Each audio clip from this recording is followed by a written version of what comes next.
উপস্থিত হাজিরানে মজলিস, সর্বপ্রথম মহান রব্বুল ইজ্জত আহকামুল হাকিমিন আল্লাহ পাক রব্বুল আলামিন আল্লাহ সুবহানাহু ওয়া তাআলা দরবারে শুকরিয়া জ্ঞাপন করছি যে মহান রব্বুল ইজ্জত আহকামুল হাকিমিন আল্লাহ পাক রব্বুল আলামিন আল্লাহ সুবহানাহু ওয়া তাআলা দয়া করে, মায়া করে, রহম করে রব্বে করিম যুলকদ মাসে আল্লাহ পাক রব্বুল আলামিন আখির ওয়াক্তে, শেষ মুহূর্তে, যে সময় অগণিত বেশুমার বান্দারা পৃথিবীর বিভিন্ন প্রান্ত থেকে মক্কায়ে মুকাররমা, মদিনাতুল মুনাওয়ারা এই পবিত্রময় দুই স্থানের মধ্যে অনেক হাজিরা হজের ইরাদা নিয়ে অবস্থান করছে, আবার অনেকে এখনো পর্যন্ত হজের উদ্দেশ্যে যাওয়ার জন্য প্রস্তুতি নিচ্ছে।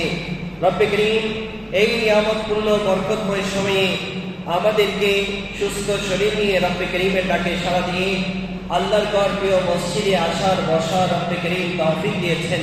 মহান রব্বুল ইজ্জত আহকামুল হাকিমিন আল্লাহ পাক রব্বুল আলামিন আল্লাহ সুবহানাহু ওয়া তাআলা দরবারে শুকরিয়া আদায় করে উচ্চ আওয়াজে বলে আলহামদুলিল্লাহ।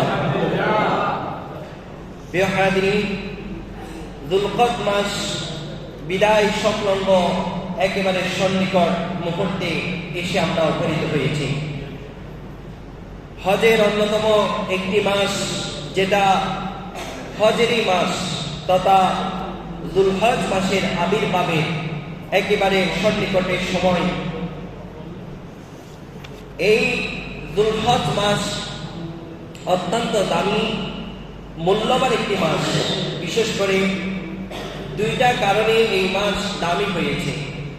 একটা হচ্ছে এই মাসে আল্লাহ পাক রব্বুল আলামিন হাজীগণকে, যে সমস্ত হাজিরা হজ করবে তাদেরকে এই মাসের মধ্যে আল্লাহ সুবহানাহু ওয়া তাআলা তথা যুলহজ মাসে খানে কাবার মুসাফির, খানে কাবার মেহমান বানিয়েছেন। সুবহানাল্লাহ।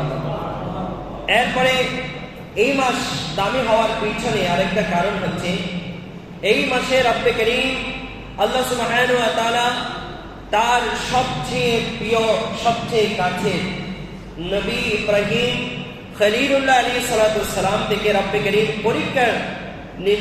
পরীক্ষা নেওয়ার জন্য তার সন্তান ইসমাঈল যবিহুল্লাহ আলাইহিস সালাতু ওয়াস সালামকে কুরবানি করার মাধ্যমে একটি দায়মি সুন্নাত আমাদের পর যে আবশ্যক করে দিয়েছেন, তথা কুরবানের মাস হচ্ছে এই যুলহজ মাস। এই দুইটা কারণে এই মাসটা অত্যন্ত দামি, অত্যন্ত বরকতময়, অত্যন্ত নিয়ামতপূর্ণ, অত্যন্ত মর্যাদাবান। উচ্চ আওয়াজে বলি সুবহানাল্লাহ। প্রিয় হাজিরিন, এই যুলহজ মাস প্রথম যে 10 দিন, এই 10 দিন সম্পর্কে আল্লাহ পাক রব্বুল আলামিন পবিত্র কোরআনে কারীমের মধ্যে একটি আয়াতে কারীমা, একটি সূরার শুরুতে আল্লাহ বলছেন ওয়াল ফজর ওয়া লায়ালিন আশর। আল্লাহ পাক রব্বুল আলামিন বলছেন ওয়াল ফজরি, কসম হচ্ছে সুবে সাদিকের, ফজরের, যখন দিন আলোকিত হয়, দিন উদ্ভাসিত হয়, দিন রাতের অন্ধকার দূরীভূত হয়ে গিয়ে দিনের আলোতে আলোকিত হয়, এমন এক সময়ে আল্লাহ পাক রব্বুল আলামিন পবিত্র কোরআনে মাজিদ ফুরকানে হামিদের মধ্যে কসম খেয়েছেন। উচ্চ আওয়াজে বলি সুবহানাল্লাহ। ফজরের ওয়াক্তের আল্লাহ কসম খেয়েছেন। আল্লাহ কোরআনে কারীমে কয়েকটি ওয়াক্তের কসম খেয়েছেন। যেমন সূরা আসরের মধ্যে আল্লাহ আসরের সময়ের কসম খেয়েছেন, আল আসর। আবার এই সূরার মধ্যে আল্লাহ সুবহানাহু ওয়া তাআলা ফজরের ওয়াক্তের কসম খেয়েছেন, ওয়াল ফজর। দিন যখন উদ্ভাসিত হয়, দিন যখন শুরু হয়, ওই সময়ের কসমকে আল্লাহ বলছেন ওয়ালায়ালিন আশর। আল্লাহ বলছেন 10টা রাত এমন আছে যেই 10টা রাতকে নিয়ে রব্বে করিম আল্লাহ সুবহানাহু ওয়া তাআলা কসম খেয়েছেন। উচ্চ আওয়াজে বলি সুবহানাল্লাহ। 10টা রাতের আল্লাহ কসম খেয়েছেন। এই 10টা রাত কোন রাত, এটা নিয়ে মুফাসসির ইকরামের মধ্যে একাধিক ইখতিলাফ, একাধিক মতানৈক্য, একাধিক ভিন্ন মত পরিলক্ষিত হয়। এর মধ্যে সবচেয়ে গ্রহণযোগ্য মত হিসাবে যেটা আমরা তাফসীর গ্রন্থসমূহের মধ্যে পাই, বিশেষ করে তাফসীরে কুরতুবী, তাফসীরে ইবনে কাসীর সহ একাধিক তাফসীরের মধ্যে বলা হচ্ছে ওয়ালায়ালিন আশর। এই 10 রাতকে আল্লাহ পাক রব্বুল আলামিন ওই 10 রাতকে বুঝিয়েছেন যেই 10 রাত আল্লাহ পাক রব্বুল আলামিনের কাছে মর্যাদাবান, সম্মানিত, আল্লাহর কাছে দামি, আল্লাহর কাছে সবচেয়ে প্রিয়। উচ্চ আওয়াজে বলি সুবহানাল্লাহ। সেই 10 রাতটা কি, সে সম্পর্কে আমরা যদি তাফসীর ইবনে কাসীর এবং তাফসীরে কুরতুবীর মধ্যে পড়ে দেখি, সেখানে পাই ক্বালা ইবনে আব্বাস রাদিয়াল্লাহু তাআলা আনহুমা, হযরত আব্দুল্লাহ ইবনে আব্বাস রাদিয়াল্লাহু তাআলা আনহুমা থেকে বর্ণিত, তিনি বলছেন ওয়াহিয়া আশরু যিল হিজ্জাতি, তথা ওই 10টা দিন অন্য কোনো সময় নয়, ওই 10টা দিন হচ্ছে দুলহজ মাসের প্রথম 10 দিন। উচ্চ আওয়াজে বলি সুবহানাল্লাহ। প্রথম 10 দিনের প্রথম 10 রাতের আল্লাহ পাক রব্বুল আলামিন কসম খেয়েছেন। কেউ কোন মুহাদ্দিস ইকরাম, কোন মুফাসসির ইকরাম মুহররমের প্রথম 10 দিনের কথা বলেছেন। আবার কোন মুফাসসির ইকরাম রমজানুল মুবারকের শেষ 10 রাতের কথা বলেছেন। কোন মুফাসসির ইকরাম, মুহাদ্দিস ইকরাম এই দুলহজ মাসের প্রথম 10 রাতকে আপনার নির্দেশ করেছেন, 10 রাতকে বুঝিয়েছেন। উচ্চ আওয়াজে বলি সুবহানাল্লাহ। তাহলে কত দামি, কত মূল্যবান এই 10টা রাত, যেই 10টা রাতকে নিয়ে স্বয়ং রব্বে করিম আল্লাহ পাক রব্বুল আলামিন কসমকে বান্দাকে শিক্ষা দিচ্ছেন, বান্দা গো, আমি তো রব, আমি যেমন তেমন দিন, যেমন তেমন রাত, যেমন তেমন সময় নিয়ে আমি কসম খাই না। এমন 10টা রাত নিয়ে আমি কসম খেয়েছি যে এই 10টা রাতকে অন্যান্য রাতের চেয়ে আমি দামি বানিয়ে দিয়েছি। তো প্রিয় হাজরিন, আল্লাহ পাক রব্বুল আলামিন এই দুলহজ মাসে যেই প্রথম 10 দিনের আবির্ভাব হতে চলেছে, রব্বে করিম আমাদেরকে এই 10টা রাত, 10টা দিন আল্লাহ পাক রব্বুল আলামিনের ইবাদত বন্দেগীর মধ্যে কাটানোর তৌফিক নসিব করুন, আমিন। কোন হাদিসের কিতাবের মধ্যে আপনার এই 10টা দিনের আমল অন্যান্য রাতে, অন্যান্য আপনার বছরের অন্য রাতের আমলের চেয়েও এই 10 রাতের আমল আল্লাহর কাছে অধিক প্রিয়, আল্লাহর কাছে অধিক পছন্দনীয়, আল্লাহর কাছে অধিক গ্রহণীয়। সুবহানাল্লাহ। কারণ ওই সময় হাজিরা আপনার খানে কাবার মধ্যে থাকে, খানে কাবার চতুষ্পাশে তারা আপনার বিচরণ করতে থাকে, তাওয়াফ করতে থাকে। তারা খানে কাবাকে চতুর্পাশে লব্বাইক আল্লাহুম্মা লব্বাইক লা শারীকা লাক লব্বাইক ইন্নাল হামদা ওয়ান নি'মাতা লাক ওয়াল মুলক লা শারীকা লাক লব্বাইক বলে বলে আপনার ধ্বনিকে প্রতিধ্বনি করতে থাকে, বারবার এটা বলতে থাকে, আল্লাহর কাছে হাজিরি পেশ করতে থাকে। দুনিয়ার সমস্ত আপনার বেদি ব্যস্ততা, সমস্ত আত্মীয় স্বজন, আপনজন সব কিছুকে ছেড়ে গিয়ে আল্লাহ পাক রব্বুল আলামিনের খানে কাবার চতুষ্পাশে দামি কাপড়কে শরীর থেকে ফেলে দিয়ে একেবারে যে কাপড়টা আমাদের কাছে দুনিয়ার বুকে সবচেয়ে সস্তা, সবচেয়ে দামি, কিন্তু কিয়ামতের ময়দানে যে কাপড়টা আপনার অধিক দামি হবে, এখানে সস্তা, কিয়ামতের ময়দানে দামি। এখানে যে কাপড়টা আমরা স্বাভাবিক পড়তে ভয় করি, ইতস্তবোধ করি, কিন্তু খানে কাবা দড়ি থেকে শুরু করে গড়ি যেই যাক না কেন সবাই একই কাপড়ে পরিধান করে আল্লাহ পাক রব্বুল আলামিনের ডাকে সাড়া দিয়ে আল্লাহকে জানান দিচ্ছে লব্বাইক আল্লাহুম্মা লব্বাইক, ও গো রব সব ছেড়ে দিয়েছি, দুনিয়া দাড়ি, আপনজন, আত্মীয় স্বজন, পাড়া প্রতিবেশী, সন্তান সন্তানী সব কিছু ছেড়ে দিয়ে এমন কাপড় পরিধান করে তোমার সামনে দাঁড়িয়েছি, যে কাপড় পরিধান করে জীবনের শেষ নিঃশ্বাস ত্যাগ করে অন্ধকার কবরে যেতে হবে, সেই কাপড় পরিধান করে তোমার দরবারে সারেন্ডার হয়ে চলে এসেছি। রব্বে করিম, তোমার ডাকে সাড়া দিয়েছি, সব ব্যস্ততা ছেড়ে দিয়েছি। আল্লাহ লাব্বাইক আল্লাহুম্মা লাব্বাইক। আল্লাহ, তুমি আমার দলিকে, আমার আশাকে, আমার হাজিরকে, তোমার দরবারের উপস্থিতিকে তোমার দরবারে কবুল করে নাও। সুবহানাল্লাহ। প্রত্যেক হাজিরা এই 10টা দিন এভাবে তালকিন পড়তে থাকে, তাহলিল পড়তে থাকে, তাকবীর পড়তে থাকে। আল্লাহ পাক রব্বুল আলামিন এই 10টা দিন আমাদেরকে রব্বে করিম আল্লাহ সুবহানাহু ওয়া তাআলা তার আলিশান দরবারে কবুল হওয়ার মতো আল্লাহ আমাদেরকে ইবাদত বন্দেগী করার তৌফিক নসিব করুন, আমিন। এই 10 দিন যখন চলে আসতো, মুফাসসির কিরাম, মুহাদ্দিস কিরাম, বুজুর্গানে দ্বীন, যারা আল্লাহর আউলিয়া কিরাম, তারা এই 10টা দিনের জন্য অপেক্ষা থাকতেন। এই 10 দিন যখন আসতো, তারা এই 10টা দিন সারা রাত ইবাদত করত এবং দিনের বেলায় রোজা রাখতেন। সারা রাত ইবাদতে ব্যস্ত থাকতেন আর দিনের বেলায় রোজা রাখতেন। রোজার মাধ্যমে দিনকে অতিবাহিত করতেন। এবং এই দিনগুলার ইবাদত বন্দেগী কেমন, এই সম্পর্কে রাসূল করিম সাল্লাল্লাহু আলাইহি ওয়াসাল্লাম হাদিসে মুবারাকা, যে হাদিসটা বুখারী শরীফ 969 নম্বর হাদিস, যেখানে আপনার বর্ণিত হচ্ছে রাসূল করিম সাল্লাল্লাহু আলাইহি ওয়াসাল্লাম বলেন, قال رسول الله صلى الله عليه وسلم ما من ايام العمل الصالح فيهن احب الى الله من هذه الايام فقال ولا جهاد في سبيل الله قال ولا جهاد الا رجل خرج لنفسه وماله فلم يرجع من ذلك بشيء رواه البخاري। আমার নবী সাল্লাল্লাহু আলাইহি ওয়াসাল্লাম বলছেন যে এই 10টা দিন কেমন দিন, মা মিন আইয়ামিন আমালুস সালিহ, এই 10 দিন যেই ব্যক্তি নেক কাজ করবে, যেই ব্যক্তি ভালো কাজ করবে, যেই ব্যক্তি উত্তম কাজ করবে, যেই ব্যক্তি সৎ কাজ করবে, যেই ব্যক্তি ভালো কাজ করবে, নফল ইবাদত বন্দেগীর মধ্যে নিজেকে কাটাবে, আমার নবী সাল্লাল্লাহু আলাইহি ওয়াসাল্লাম বলছে অন্য দিনের নফল ইবাদত, অন্য দিনের রোজা, অন্য দিনের ইবাদত, দান, সদকা, অন্য দিনে যা আপনি ভালো আমল করেন না কেন, এই 10 দিনের আমল আল্লাহর কাছে এমন প্রিয় যে অন্য দিনগুলা যা ইবাদত করলেও আপনি যে আল্লাহর কাছে প্রিয় ভাজন হতে পারবেন না, এই 10 দিন ইবাদত করার মাধ্যমে রব্বে করিমের প্রিয় ভাজন হয়ে যেতে পারবেন। সুবহানাল্লাহ।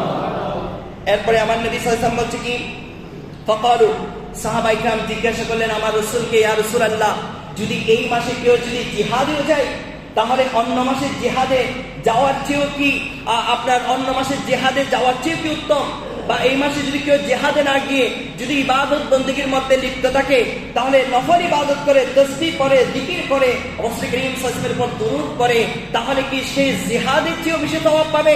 আমার নবী বলছে হ্যাঁ হ্যাঁ, ওয়ালা জিহাদু, কেউ জিহাদ করতে গিয়েছে, অন্য মাসে জিহাদ করা আর এই মাসে নফল ইবাদত করা আপনার অন্য মাসে জিহাদ করার চেয়ে উত্তম। সুবহানাল্লাহ। জিহাদ, যেটা চেয়ে আর আফজালিয়াত ইবাদত আর কিছু হতে পারে না, এর চেয়ে আফজাল ইবাদত আমার নবী বলছে এই 10টা দিন ইবাদত বন্দেগী করা।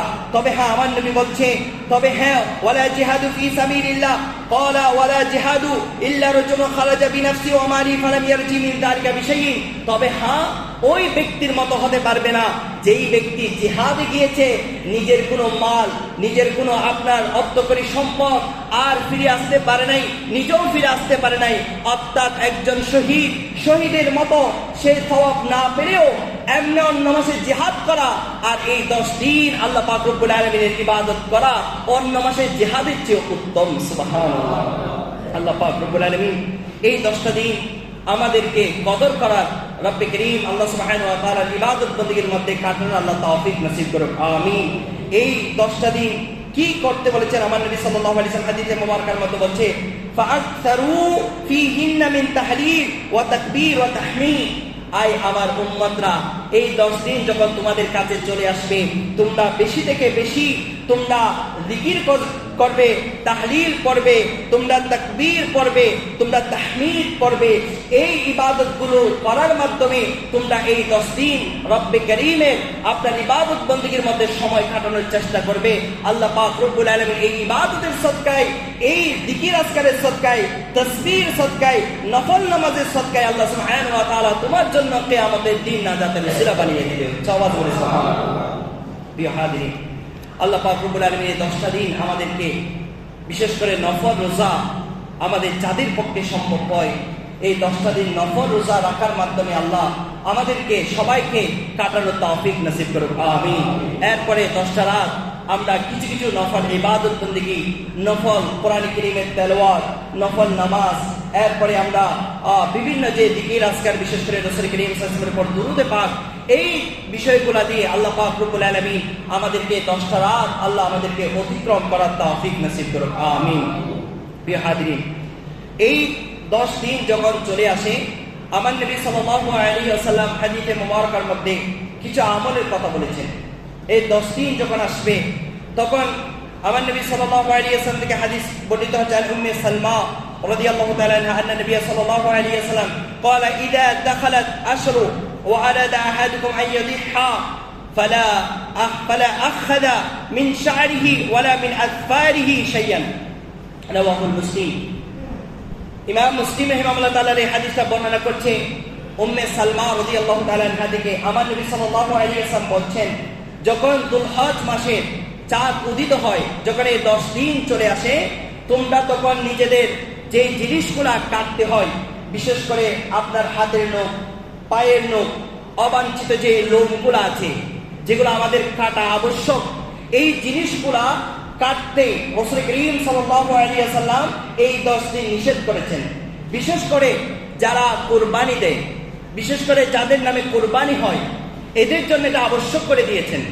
কোন কোন ইমামগণ তাদের মাযহাবের মধ্যে এই বিষয়টা সর্বসাধারণ সবার জন্য একেবারে ঢালাওভাবে ওয়াজিব করে দিয়েছেন। তবে আমাদের হানিফি মাযহাব মোতাবেক এই 10 দিন আপনার চুল কাটা, আপনার নখ কাটা, আপনার পায়ের নখ কাটা এবং আমাদের অবাঞ্ছিত লোমগুলা কাটা, এটাকে আপনার মুস্তাহাব বলেছেন। অর্থাৎ না কাটা হচ্ছে মুস্তাহাব, না কাটা হচ্ছে কি মুস্তাহাব। অন্যান্য ইমামগণ, অনেক ইমামগণ তাদের কিতাবের মধ্যে এই হাদিসে কারিমাকে দলিল এনে তারা বলেছেন যে নখ কাটা, হাতের নখ, পায়ের নখ, চুল কাটা এবং যাদের দাড়ি 1 মুষ্টি থেকে বেশি হয়ে যায়, ওই 1 মুষ্টির অবশিষ্ট অংশ ওই সময় কাটা এবং হচ্ছে অবাঞ্ছিত লোম কাটা, এটাকে গুনাহ হিসেবে সাব্যস্ত করেছেন। যারা কাটবে তারা গুনাহগার হবে, আর যারা কাটা থেকে বেঁচে থাকবে তারা ওই হাজিরা হজ করতে গিয়ে নিজেদের নখ কাটা থেকে যেভাবে আপনার নিজেদেরকে রক্ষা করেছে, নিজেদের পায়ের নখ, হাতের নখ, চুল, আপনার দাড়ি, এরপরে হচ্ছে অবাঞ্ছিত লোম, এগুলা কাটা থেকে নিজেদেরকে বাঁচিয়ে রেখে যে সওয়াব তারা পেয়েছে, অনুরূপ ভাবে কেউ যদি বাংলার জমিনে বসে, বাংলাদেশে থেকে সে যদি ওই আমলটা আপনার ওই হাজিদের সাথে সাদৃশ্য রেখে যদি ওই আমলটা করে, ওই হাজি যা সওয়াব পাবে, আল্লাহ এই বাংলার জমিনে বসে থাকা ওই ব্যক্তি হাদিসের উপর যে আমল করবে, আল্লাহ ওই হাজির সমকক্ষ সওয়াব তার আমল নামার মধ্যে দিয়ে দিবেন। এই জন্য চেষ্টা করবেন আপনারা এই 10 দিন চলে আসার আগে আগে, অর্থাৎ দুলহজ মাসের চাঁদ দেখা যাওয়ার আগে আগে আপনারা আপনাদের হাত, পায়ের নখ কেটে ফেলার চেষ্টা করবেন। এটা যদিও যারা কোরবানি দেয় তাদের জন্য আবশ্যক, আমাদের হানিফি মাযহাব মোতাবেক এটা মুস্তাহাব, কিন্তু সর্বসাধারণ যদি করে, যারা কোরবানি করে না, যারা কোরবানি করে সবাই যদি করে, তাহলে সবাই এই হাদিসের মোতাবেক সওয়াবের হকদার হবে, ভাগীদার হবে। রব্বে করিম আমাদের সবাইকে এটার উপর আমল করার তৌফিক নসিব করুক, আমিন।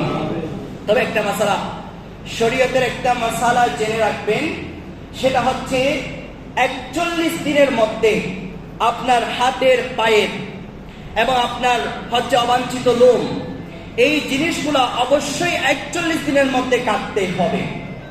41 দিন থেকে যদি বেশি হয়ে যায় তাহলে আপনি গুনাহগার হবেন। হাতের নখ, পায়ের নখ, এভাবে আপনার অবাঞ্ছিত যে লোমগুলো আছে সেগুলো অবশ্যই আপনাকে 41 দিনের মধ্যে কাটতে হবে। কারো যদি 42 দিন হয়ে যায় তাহলে সে গুনাহগার হবে।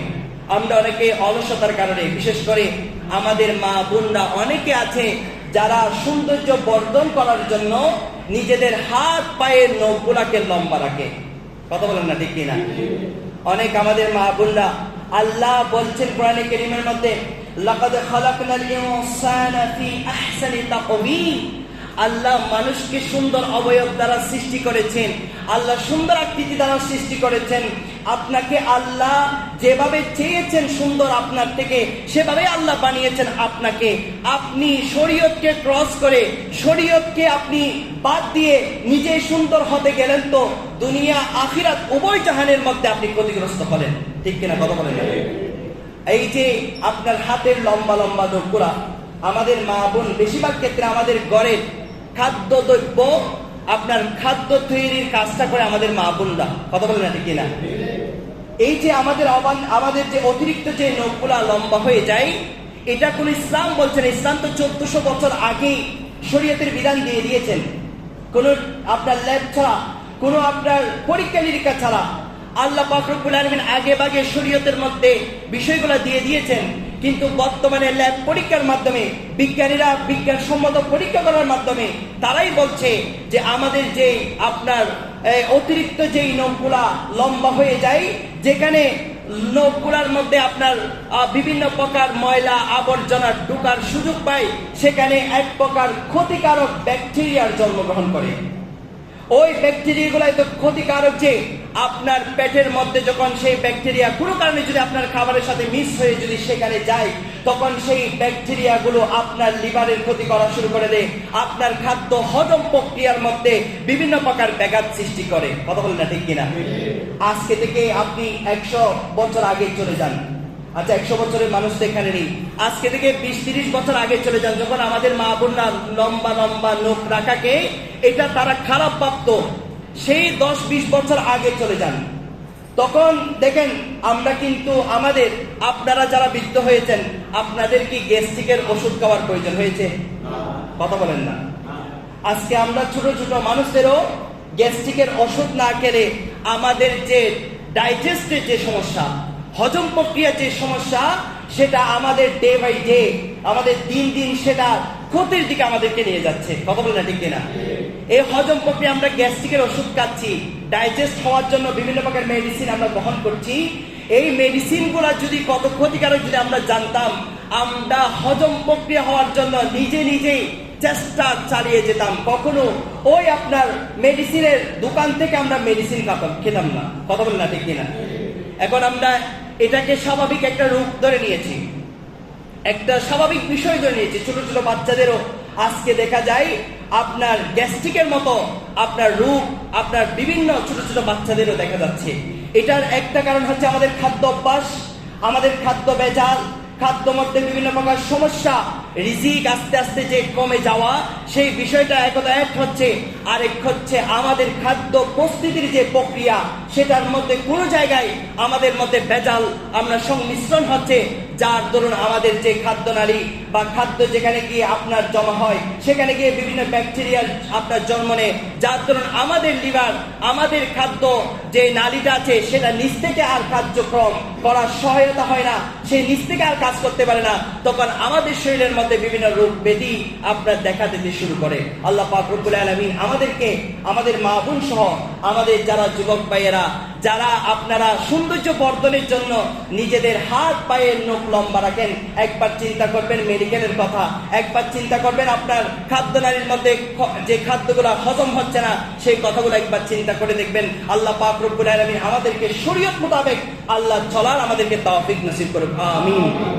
তো 41 দিনের আগে অনেকে আমাদের অবাঞ্ছিত লোমগুলা কাটতে অলসতা করি, হয়তো এগুলা কেউ দেখছে না, এটা ভেবে আমরা এগুলো কাটি না। অনেকে আছি এগুলা থেকে নোংরা বিভিন্ন আবর্জনা, বিভিন্ন প্রকার ব্যাকটেরিয়া তৈরি হয়। তো এই জন্য 41 দিনের আগে আপনি আপনার হাত পা এবং অবাঞ্ছিত লোম কাটার আল্লাহ পাক রব্বুল আলামিন আমাদেরকে তৌফিক নসিব করুন, আমিন। তো শরীয়তের মাসালা কি দেখুন, শরীয়ত কি বলছে? আপনি যদি যুলহজ মাসের আপনার যুলহজ মাস যেদিন চাঁদ দেখা গিয়েছে, সেই দিন আপনার নখের বয়স হলো আপনার 31 দিন। আপনার নখের বয়স হয়ে গেল 31 দিন, যেই দিন চাঁদ দেখা গেল সেই দিন 31 দিন। আপনি ওই 31 দিন কাটতে পারেন নাই, এখন আপনার দেখা যাচ্ছে আপনি যদি এটার উপর আমল করতে যান তাহলে আপনার 41 দিন খরচ করার সম্ভাবনা থাকে। তখন হানিফি মাযহাবের যারা বড় বড় আইম্মা ইকরাম রয়েছেন তারা বলছেন যদি 41 দিন খরচ করার সম্ভাবনা থাকে তাহলে আপনি ওই আমলটা করবেন না, বরং আপনার নখ আপনি কেটেই ফেলবেন, আপনার অবাঞ্ছিত লঙ্ঘন আপনি কেটেই ফেলবেন। কারণ যখন একটা মুস্তাহাব আর একটা গুনাহ যখন এক জায়গায় হয়ে যায়, আপনি করতে গেলে মুস্তাহাব হবে, আবার দেখা গেল করতে গেলে আপনার পালন করতে গেলে আপনি গুনাহগার হওয়ার সম্ভাবনা আছে, তখন শরীয়তের ফয়সালা হচ্ছে আপনাকে নেকি ছাড়তে হবে আর গুনাহকে বর্জন করতে হবে। অর্থাৎ আপনি সেখানে মুস্তাহাব হলেও সে মুস্তাহাব আমলটাকে আপনাকে বাদ দিয়ে গুনাহ থেকে বাঁচার জন্য আপনাকে নখ কাটতে হবে, অবাঞ্ছিত নখ কাটতেই হবে। এটা শরীয়তের ফয়সালা। আল্লাহ পাক রব্বুল আলামিন আমাদেরকে বুঝার এবং আমল করার আল্লাহ সুবহানাহু ওয়া তাআলা তৌফিক নসিব করুক, আমিন। রব্বে করিম এই 10টা দিন আল্লাহ পাক রব্বুল আলামিন আমাদেরকে ইবাদত বন্দেগীর মাধ্যমে কাটানোর তৌফিক নসিব করুক, আমিন। এরপরে এই যে আপনার এই 10 দিনের মধ্যে আমাদের যে কুরবানির একটা বিষয়, এখন কুরবানি কাদের পর ওয়াজিব বা কারা কুরবানি করবে, কারণ কুরবানির একটা প্রস্তুতির বিষয় আছে। কুরবানি ওই সমস্ত ব্যক্তিদের পর ওয়াজিব হবে যাদের পর যাকাত ওয়াজিব হয়েছে, যাদের কাছে 7.5 ভরি স্বর্ণ, 52.5 তোলা রূপার সমপরিমাণ অর্থকরী সম্পদ, আপনার মৌলিক চাহিদা ব্যতীত, মৌলিক চাহিদা যেগুলো আছে, যেমন আপনার থাকার জন্য ঘর, আপনার চলাচলের জন্য গাড়ি, আপনার শোয়ার জন্য খাট, কাপড় চোপড় রাখার জন্য আলমারি, এইভাবে যে মৌলিক চাহিদা যেগুলো না হলে নয় এমন যে বিষয়গুলো আছে সেগুলোকে মৌলিক চাহিদা বলা হয়। এই মৌলিক চাহিদা ছাড়া অতিরিক্ত যে সম্পদগুলা আপনার ব্যাংকে ঘরে যেখানে থাকুক না কেন সব কিছু হিসাব করে যদি বর্তমান বাজার রেটে 52.5 তোলা রূপার সমকক্ষ যদি সমান যদি আপনার কাছে অর্থকরী সম্পদ থাকে, অথবা 52.5 তোলার সমকক্ষ যদি সম্পদ থাকে, অথবা 7.5 ভরি স্বর্ণের সমকক্ষ যদি আপনার কাছে মওজুদান সম্পদ থাকে, তাহলে আপনার উপর কুরবানি ওয়াজিব। যাকাত আর কুরবানির ক্ষেত্রে পার্থক্য কি? যাকাতের ক্ষেত্রে আপনার সম্পদ 1 বছর আপনাকে সেটা জমা রাখতে হয়, 1 বছর প্রসেসিং এর মধ্যে থাকতে হবে। আর কুরবানির ক্ষেত্রে যদি আপনার 10ই দুলহজ অথবা 11ই দুলহজ অথবা 12ই দুলহজ আপনার কাছে যদি ওই 52.5 তোলা রূপা অথবা 7.5 ভরি স্বর্ণের সমপরিমাণ সম্পদ যদি টাকা অর্থকরী সম্পদ যদি চলে আসে, তাহলে আপনার উপর কুরবানি দেওয়া ওয়াজিব হয়ে যাবে, আপনাকে কুরবানি দিতেই হবে। এখন অনেকেই জিজ্ঞাসা করে, হুজুর আমার কাছে সম্পদ আছে কিন্তু ক্যাশ টাকা নেই, তো আমার উপর কি আপনার কুরবানি ওয়াজিব হবে কিনা? হ্যাঁ, আপনার ক্যাশ টাকা না থাকলেও যদি আপনার কাছে 7.5 ভরি স্বর্ণ অথবা 52.5 তোলা রূপার সমপরিমাণ যদি সম্পদ আপনার কাছে মজুদ থাকে, আপনাকে কুরবানি দিতেই হবে, এটা আপনার উপর ওয়াজিব। তো এখন বলছে সম্পদটা নিয়ে আমি কি করব? আপনাকে ঋণ করে হলেও, কারো থেকে ধার নিয়ে হলেও আপনাকে কুরবানি দিতেই হবে, কুরবানি থেকে বাঁচার কোনো সুযোগ নাই। ধার নিয়ে হলে আপনাকে কুরবানি করতে হবে, আপনি কারো থেকে ধার নিতে হবে, অথবা আপনার যে সম্পদগুলো আছে সেই সম্পদের যতটুকু অংশ বিক্রি করলে আপনি কুরবানি দিতে পারবেন ততটুকু অংশ আপনাকে বিক্রি করতে হবে। দুইটা অপশন, হয়তো আপনার যে সম্পদ আছে সেই সম্পদের যতটুকু অংশ বিক্রি করলে আপনি কুরবানি দিতে পারবেন ততটুকু অংশ বিক্রি করে আপনাকে কুরবানি দিতে হবে, আর না হয় আপনি কারো থেকে ধার নিয়ে হলেও ঋণ করে হলেও আপনাকে কুরবানি দিতে হবে, কুরবানি থেকে বাঁচার কোনো সুযোগ নাই। আর যারা কুরবানি করে না, আমার নবী সাল্লাল্লাহু আলাইহি ওয়াসাল্লাম তাদের সম্পর্কে বলেছেন যে যারা কুরবানি ওয়াজিব হওয়া সত্ত্বেও কুরবানি করে না, তারা যেন আমাদের মুসাল্লায় না আসে, আমাদের ঈদগাহে না আসে। এই হাদিসের ব্যাখ্যায় লেখা হচ্ছে, এই কথা কেন বলা হচ্ছে? কারণ হচ্ছে কুরবানির দিন যদি কুরবানি না দেয়, তখন ওই কুরবানি যার উপর ওয়াজিব হয়েছে সে কুরবানি না দেওয়ার কারণে আল্লাহর পক্ষ থেকে আযাব নাযিল হওয়ার সম্ভাবনা আছে। সেজন্য আমার নবী সাল্লাল্লাহু আলাইহি ওয়াসাল্লাম বলেছেন, যারা কুরবানির সামর্থ্য আছে, যাদের উপর কুরবানি ওয়াজিব হয়েছে, তারা কুরবানি দেয় না, তারা যেন মুসাল্লা নামাজ পড়ার জন্য ঈদগাহ না আসে, কারণ তাদের কারণে এমন ভয়ানক আযাব আসতে পারে যার দরুন সমস্ত মানুষের পর সে আযাবটা ছড়িয়ে ছিটিয়ে যাওয়ার সম্ভাবনা রয়েছে। সেজন্য আমার নবী সাল্লাল্লাহু আলাইহি ওয়াসাল্লাম তাদেরকে ঈদগাহ আসার জন্য নিষেধ করেছেন। রব্বে করিম আল্লাহ সুবহানাহু ওয়া তাআলা আমাদের পর যাদের পর কুরবানি ওয়াজিব হয়, আল্লাহ আমাদেরকে কুরবানি দেওয়ার তৌফিক নসিব করুন, আমিন। কুরবানি কেনার ক্ষেত্রে আপনারা পশু নির্বাচনের ক্ষেত্রে যে বিষয়টা মনে রাখবেন, একটা জিনিস, কুরবানি আপনার 6 প্রকারের আপনার জন্তু দ্বারা কুরবানি দেওয়া চাই। বিশেষ করে উট, তারপর হচ্ছে গরু, তারপর হচ্ছে মহিষ, তারপর হচ্ছে দুব্বা, ভেড়া, ছাগল। এই 6 বা 5, এই 5 বা 6 এবং মহিষ, এই 5-6 কিসিমের আপনার জন্তু দ্বারা কুরবানি দেওয়া চাই। উট, গরু এবং মহিষ, এই 3 প্রকার আপনার প্রাণী দ্বারা 7 জনের নামে কুরবানি দেওয়া চাই। আর ভেড়া, ছাগল, দুব্বা এগুলো দ্বারা আপনার 1 জনের কুরবানি দেওয়া যাবে। তো আপনারা চাইলে 1 জনে মিলেও আপনি একটা গরু নিয়ে কোরবানি দিতে পারেন, আবার 7 জনে মিলেও কোরবানি দেওয়া যায়।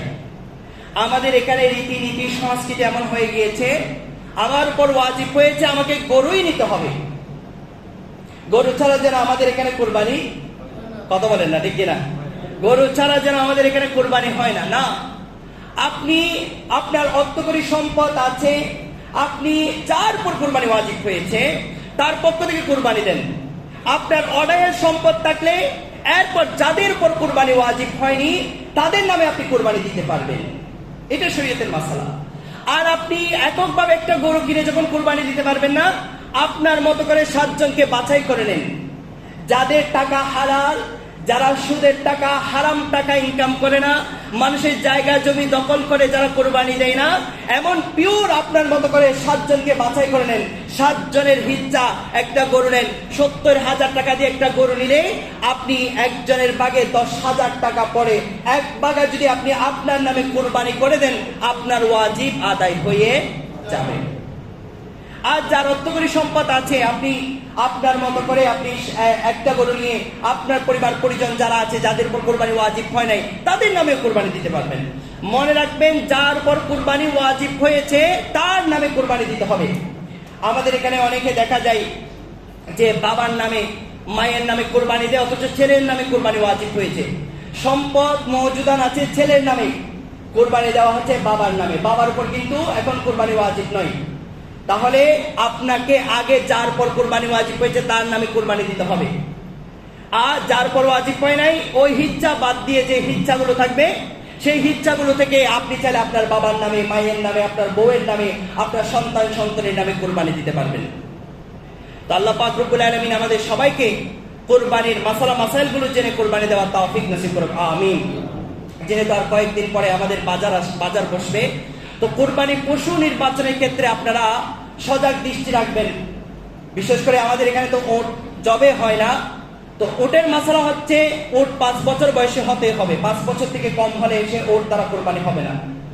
আর গরু মহিষের ক্ষেত্রে হচ্ছে আপনার 2 বছর হতে হবে, 2 বছর বয়সী গরু আর 2 বছর বয়সী মহিষ দ্বারা আপনি কুরবানি দিতে পারবেন। ছাগল, ভেড়া আর হচ্ছে আপনার ছাগল, ভেড়া, দুব্বা এগুলো হচ্ছে 1 বছর বয়সে হতে হবে। 1 বছর বয়সী হলে এগুলো দ্বারা আপনি কি কুরবানি দিতে পারবেন। এরপরে পশু নির্বাচনের ক্ষেত্রে আপনারা অধিক রোগে আক্রান্ত, আমার নবী সাল্লাল্লাহু আলাইহি ওয়াসাল্লাম হাদিসে মুবারকের মধ্যে 4টা শর্ত দিয়েছেন পশু নির্বাচন করার ক্ষেত্রে। এর মধ্যে আমার নবী সাল্লাল্লাহু আলাইহি ওয়াসাল্লাম বলেছেন যে এমন খানা যেই পশুটা নিজেই চোখে দেখে হেঁটে কুরবানির স্থানে যেতে পারে না, এমন কানা পশু দ্বারা কুরবানি দেওয়া জায়েজ নেই। দ্বিতীয় হচ্ছে এমন অসুস্থ, এমন রুগ্ন যেই নিজে হাঁটতে পারে না, ঠেলে ঠেলে যাকে নিতে হয়, এমন রোগাক্রান্ত পশু দ্বারা কুরবানি দেওয়া জায়েজ নেই। এরপরে হচ্ছে আপনার শরীরের এমন অংশ, যেমন পুরো একটা কান নেই অথবা পুরো একটা শিং একেবারে আপনার ঠিক যেখান থেকে শিং ওঠে, গোড়া যেটা বলি আমরা, ওই গোড়া থেকে শিং ভেঙে গিয়েছে, একটা হচ্ছে শিং না থাকা ছোট থেকে, আরেকটা হচ্ছে শিং ছিল কোনো কারণে ভেঙে গিয়েছে। তাহলে এটা দুইটা মাসালা। শিং না ছোট থেকে না থাকলে কোনো সমস্যা নেই, ওটা আপনি দেখলেই যারা গরু দেখেই চিনে তারা বুঝতে পারবে। এরপরে আপনি যেই গরুর শিং অন্য পশু বা অন্য কোনো কারণে তার শিংটা ভেঙে গিয়েছে, যদি গোড়ার থেকে একেবারে ভেঙে যায়, গোড়া থেকে যদি ভেঙে যায়, তাহলে সেই পশু দ্বারা কোরবানি করা জায়েজ নেই। আল্লাহ পাক রব্বুল আলামিন আমাদেরকে পশু নির্বাচনের ক্ষেত্রে সজাগ দৃষ্টিপাত রেখে আমাদেরকে কোরবানির জন্য আল্লাহ পাক রব্বুল আলামিন পশু নির্বাচন করার তৌফিক নসিব করুন, আমিন। এরপরে প্রথমে হচ্ছে কোরবানির জন্য যে জিনিসটা, সেটা হচ্ছে আপনার অন্তরের পরিশুদ্ধতা। লোক দেখানো, লোকের বাহবা পাওয়ার জন্য, লোকের সন্তুষ্টি কামনার জন্য কোন ইবাদত আল্লাহর কাছে গ্রহণযোগ্য নয়। মানুষকে দেখানোর জন্য বড় বড় পশু নিলেন, সেই পশু দ্বারা কোরবানি করলে সেই কোরবানি আল্লাহর দরবারে কবুল হবে। কোরবানি দিতে হবে রবের জন্য, সেটা ছোট হোক। যদি কোরবানি দেওয়ার মতো যদি শর্ত সবগুলো পাওয়া যায়, সেটা একেবারে ছোট হলেও রব্বে করিম আল্লাহ সুবহানাহু ওয়া তাআলার জন্য যদি আপনি নিয়ত করে, সাচ্চা নিয়ত করে যদি কোরবানি দেন, সেই কোরবানি কবুল করে নেবেন কে? একটু আওয়াজ বলেন না কে?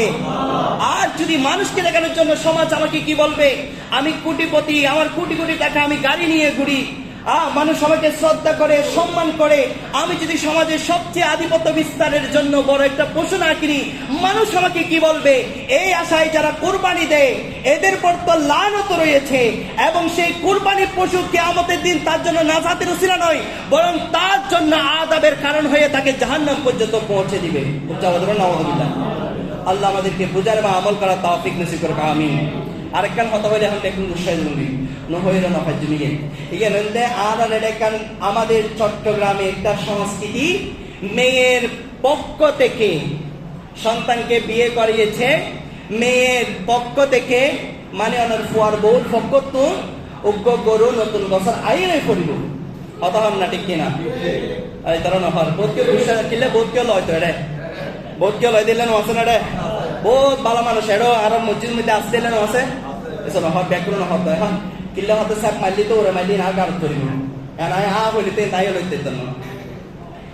অনেক এরকম ভদ্র সমাজ আমাদের মাঝে আছে, যারা ছেলেকে বিয়ে করিয়ে আপনার ছেলের বউকে বারবার বলে, কিরে ও মা তোর বাড়ির তুমি কে এসে করুন না, গরিব এসে ভক্তুর আসি, এরকম বলে বলে ঠাট্টা বিদ্রোহ করে কি করে না? আরে ভাই কথা বলেন না, করে কি করে না?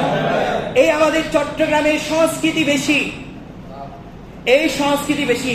একটা মেয়ে লালন পালন করতে গিয়ে একত আপনি যে বরেতের নামে তারপর যে জুলুম করেছেন, সেটা এখনো সে শুধরে উঠতে পারে নাই, সেই ঋণের বোঝা কোনো মাথার উপর আছে তার, আপনি আবার আরেকটা ঋণের বোঝা তার উপর চাপিয়ে দিচ্ছেন, আপনি তার থেকে গরু দাবি করছেন, তার থেকে বড় পশু দাবি করছেন।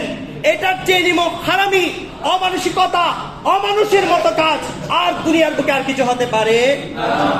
একটা বাবা মেয়ে লালন পালন করে আপনার কাজে উপযুক্ত সময়ে সুবর্দ করছে, এর চেয়ে বড় আর কিছু হতে পারে?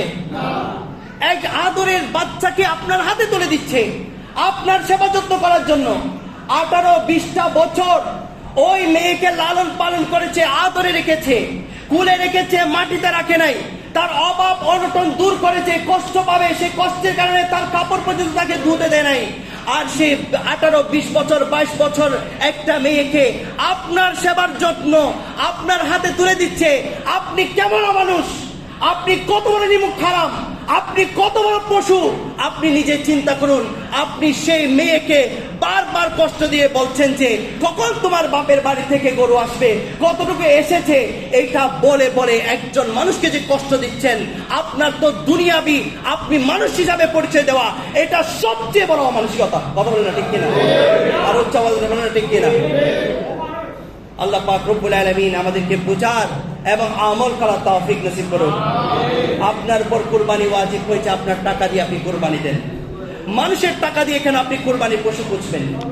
বরে খাওয়ার সংস্কৃতির কথা যদি বলি তো আমার উপর অনেকে নারাজ হয়ে যাবেন, অনেকে আবার হইবেন হুজুরের তাড়াতাড়ি বের করে মসজিদ উত্তম হুজুরের যে যে বিষয়টা হতা হয় হুজুরের তাড়াতাড়ি বের করে, আরে বাজি বের করে দিন আরো বেশি খুশি, এনায় পারবার হই। হক কথা, এটা হকের জায়গা, মিম্বার আমার রাসূলের জায়গা। আমার রাসূল এই জায়গা থেকে সত্যবাণী বলেছে, আমিও সত্য বলতে দ্বিধাবোধ করি না, যদিও সেই কথা আমার গায়ে পড়লেও আমি সত্য বলতে দ্বিধাবোধ করি না, আমার রাসূলের কথা বলছি। আল্লাহ আমাদেরকে বুঝার এবং আমল করার তৌফিক নসিব করুন। এই অপসংস্কৃতি, এই কুসংস্কারগুলো থেকে আল্লাহ আমাদেরকে বেরিয়ে আসার তৌফিক নসিব করুন। একটা মানুষ ভাই কত কষ্ট করে একটা মেয়েকে দিয়ে দিচ্ছে, সেই জানে তার মেয়েকে আপনার হাতে তুলে দিচ্ছে, তার বুকটা কত আপনার ভেঙে চুরমুচার হয়ে যাচ্ছে, কত রাতের ঘুম হারাম হয়ে গিয়েছে আপনার মেয়ের টেনশনে। সেই জায়গায় আপনি যদি তার মেয়েকে পশু খোঁজার নাম দিয়ে এই কথাগুলো বলেন, সেই বাবা কি নিজের জায়গায় ঠিক থাকতে পারবে? অনেক বাবারা শুধু মেয়েদের সুখের দিকে তাকিয়ে আপনার ওই অমানসিকতা দূর করার জন্য, পশুত্ব দূর করার জন্য আপনার থেকে অনেক বাবারা বিভিন্ন ব্যাংক থেকে বিভিন্নভাবে লোন নিয়ে বিভিন্ন মানুষের দাঁড়ে গিয়ে হাত পেতে টাকা জোগাড় করে নিজে কুরবানি না দিয়ে আপনার ঘরের জন্য কুরবানি পাঠাই। আপনি যদি একজন বিবেকবান মানুষ হন, আপনি যদি একজন সচেতন মানুষ হন, আপনি যদি আপনার মধ্যে মানুষত্ব থাকে, আপনি কখনো মেয়ের পক্ষ থেকে আসা গরু দিয়ে কখনো কুরবানি করবেন না।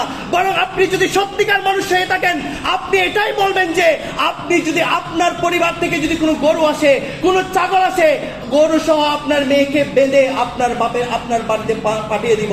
আপনি যদি রাজি থাকেন তাহলে গরু পাঠান, তাহলে ছাগল পাঠান। কথা বলেন না ঠিক কিনা? এটাই হচ্ছে মনুষ্যত্বর প্রকাশ, এটাই হচ্ছে মনুষ্যত্বর প্রকাশ। আল্লাহ আমাদেরকে বোঝার এবং আমল করার তৌফিক নসিব করুন। এই হতাইন মাঝে বোধ করতে খারাপ লাগবো, বোধ কেউ আছে সাত গলত বই হত্যুন হুজুর হত্যুন না হয়তো বাড়ির পাশে এই হুজুর টুজুর ইয়ে রাখতে মানাবে যদি না, বাড়ির পাশে হুজুর রাইলে মুশকিল। এই দড়ি হতাইন হোক আর বিদ্যুৎ করিব, তাড়াতাড়ি বের করো, এই হুজুরে বের করে দেন তাড়াতাড়ি। আল্লাহ বুঝিবেন তৌফিক নসিব করুন। আমার কথা কি কষ্ট পেয়েছেন? আমার কথা কি কষ্ট পেয়েছেন আপনারা? এটা কি সমাজের বাস্তবতা কিনা? কথা বলেন না, এটা বাস্তবতা নাকি অবাস্তবতা? একজন বাবা আপনি বড়দের নামে যে জুলুমটা তার উপর করেছেন, আপনি এখন তো যৌতুক ডাইরেক্ট চাওয়া হয় না। আগের মতো বাবা গিয়ে যৌতুকের কথা বলে না, এখন আপনার সরাসরি বলে না, বলে যে অনরা মেয়া কথাই বেলা এখান বস কাট দিবেন দেরি, এ তো অনরা মেয়া কথাই বোঝা না, এর আরো কথাই বলে কি অনরা মেয়া হরে বেলা গাম মারি দিবেন দেরি, অনরা মতো করিয়ে রে। আরো কি বলে, বড় ছেলের আপনার পরিবার থেকে আপনার কাঠ দিয়েছে, আপনার সোফা দিয়েছে, এসি দিয়েছে, ওইটা দিয়েছে, এটা দিয়েছে, আমাদের কোনো চাহিদা নেই, তারা এমনি দিয়েছে, আপনাদের মতো করে আপনারা দিবেন। কথা বলে না ঠিক কিনা? এটা হচ্ছে ডাইরেক্ট চাওয়া না, ইনডাইরেক্ট করে বলে যে হুজুর আরো যৌতুক নলে তো অন যৌতুক না চাই তো বাজি ইতারের স্বইচ্ছা ফাটাই দেয়, হইলে ফাটাই দেয়, অনেক কিছু করেন না কিছু না হয় না, ওই বড় বউর একটু জিয়ে ফাটাই একটা লিস্ট দিই। কথা বলে না ঠিক কিনা? বাজে খারাপ হবে। আল্লাহ বুঝিবা আর আমাদেরকে বোঝার তৌফিক নসিব করুন। আমিন। ওয়া আখিরু আলহামদুলিল্লাহি রাব্বিল আলামিন। যারা শুনুন তারা শুনুন।